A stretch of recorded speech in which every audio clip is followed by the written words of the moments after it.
នធនក្នុងចិត្តសង្ឃឹមក្នុងចិត្ត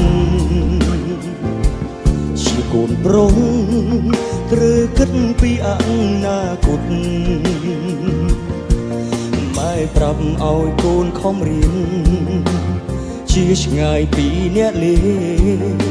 តាំងចិត្តខ្លួនឯងជំនះរាល់អ្វីសំដីគ្រប់មាត់ម៉ែតែងតែប្រាប់ត្រូវចងចាំព្យាយាមនឹងបានសម្រេចធ្វើខ្លួនឲ្យជាមនុស្សល្អទើបគេឈ្មោះថ្លាថ្លៃរូបកូននឹងចាំសំដីរបស់ម៉ែកូនម៉ែមិនដែលសាបសូនចំឡងកូនអូនតុងព្រួយទូងនៅហត់អន់ធ្មត់មិនហាស្ដីបំពេញបំណងគ្រប់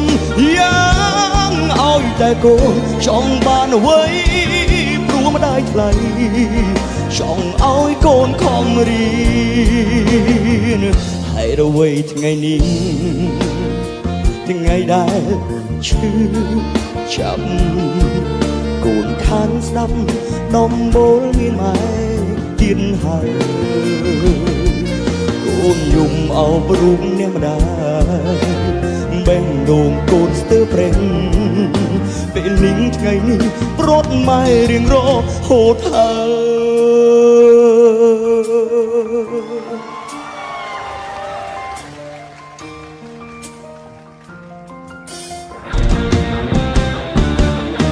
ម៉ែមិនដែលសាបសូ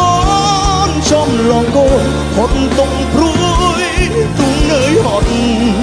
អត់ធ្មត់មិនហាស្ដីបំពេញបំណងគ្រប់យ៉ាងឲ្យតែកូនចង់បានអ្វីព្រោះម្ដាយថ្លៃចង់ឲ្យកូនខំរៀនហើយរវៃថ្ងៃនេះថ្ងៃដែលឈឺចាប់កូនខានស្ដាប់ដំបូលមានម៉ែទៀតហើយកូនយំអោបរូបអ្នកម្ដាយបេះដូងកូនស្ទើរប្រេង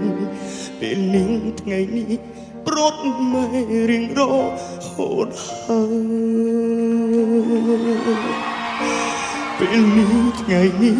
ប្រត់ម៉ែ